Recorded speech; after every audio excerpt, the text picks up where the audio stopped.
Here's a spiritual sign that's going to show you that you're actually improving in your life. So, growing up from Columbia, South Carolina, growing up in the Bible Belt, one thing that was very important to my parents was our religion. So, every Sunday we went to church, but every Sunday we went to church twice because we grew up Pentecostal. And if you don't know what Pentecostal is, it's the religion where you see people, shouting, catching the Holy Ghost, running around the building, like all those different things. And it's a denomination of Christianity. So that was my life. And not only did we go to church on Sundays, but we went on Wednesdays and Fridays for Bible study and for the children's choir. So church was my life growing up. And it was so much of my life that actually I started to resent it. I started to become one of those kids that were like, we got to go to church again. I want to stay home and play video games. I want to hang out with my friends. Or my favorite, I want to go outside and play basketball. This is how I wanted to live my life. But my parents said, no, we need to go to church.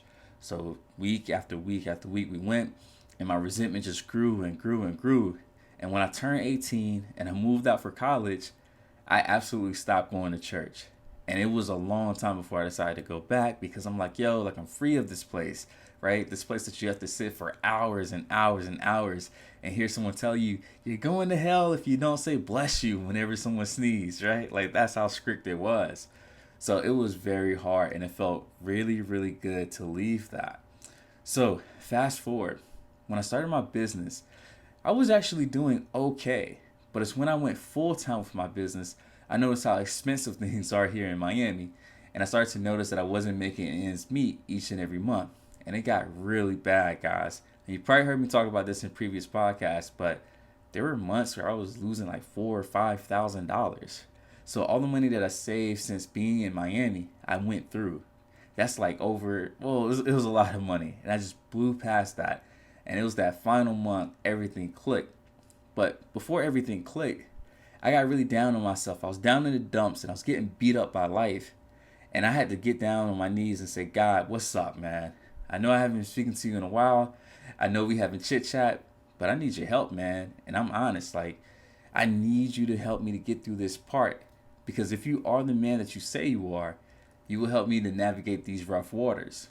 And even as I say that, even as I look back on that, I can see that my praise, my prayer, it was very conditional. It was like, God, if you help me with this, I'll give my life to you. Or God, if you really are this man that we think you are, you'll solve this problem for me, right?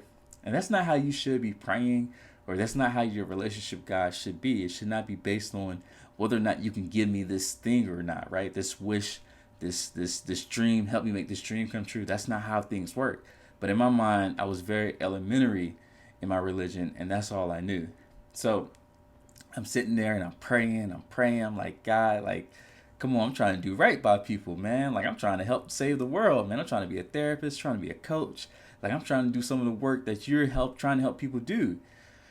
And then after praying and praying, and don't get it twisted, I was working while I was praying. But through praying and working, everything clicked. And things just started to open up. And I had a floodgate of clients to the point where I had to start referring clients out and also had to raise my prices.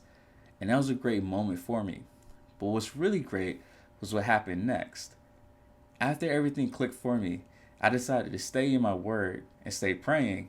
And I realized something interesting that showed me that I had a real great improvement in my life. And this is the gem that I want to share with you guys.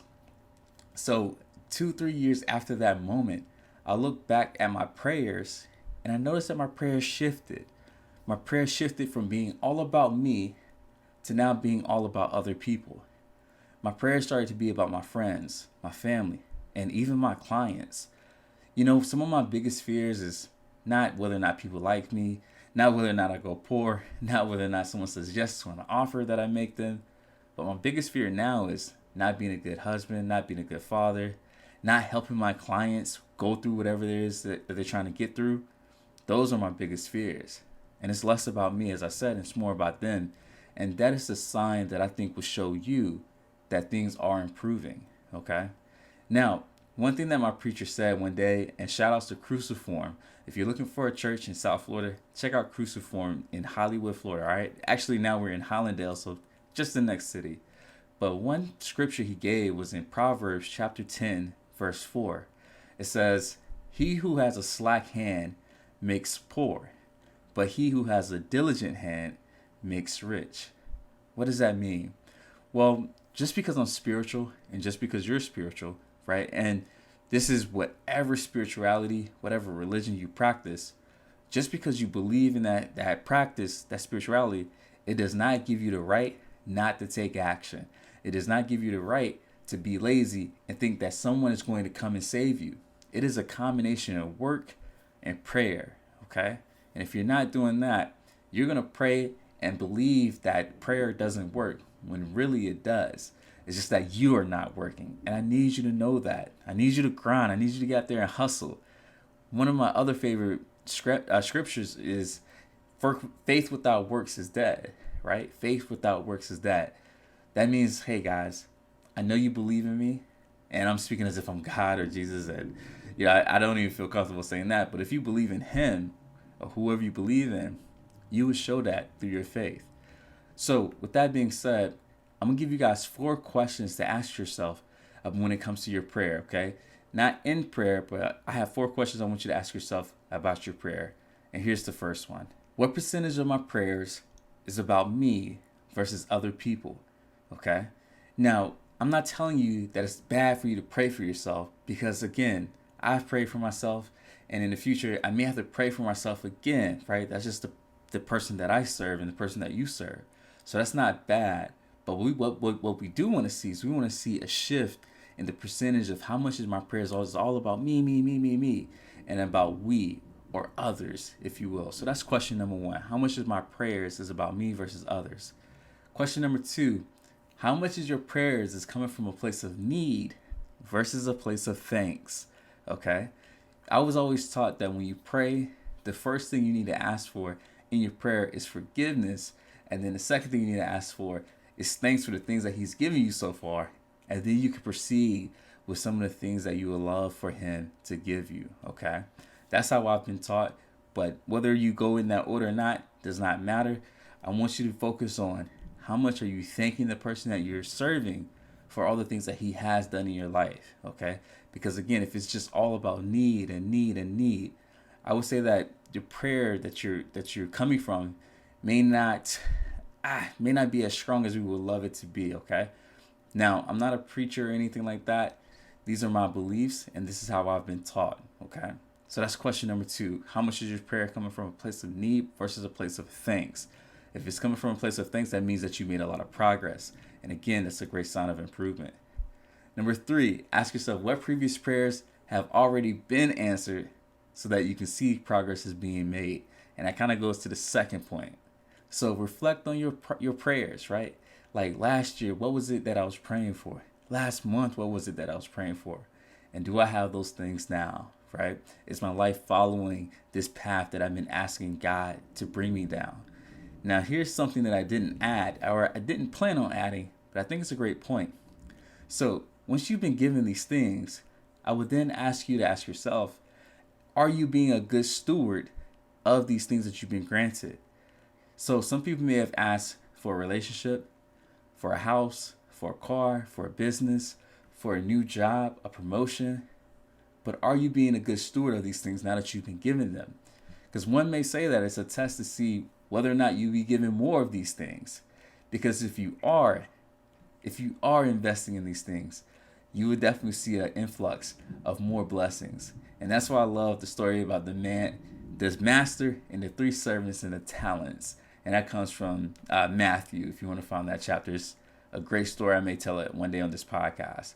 So be a good steward of your blessings. Now, the 4th and last one is this.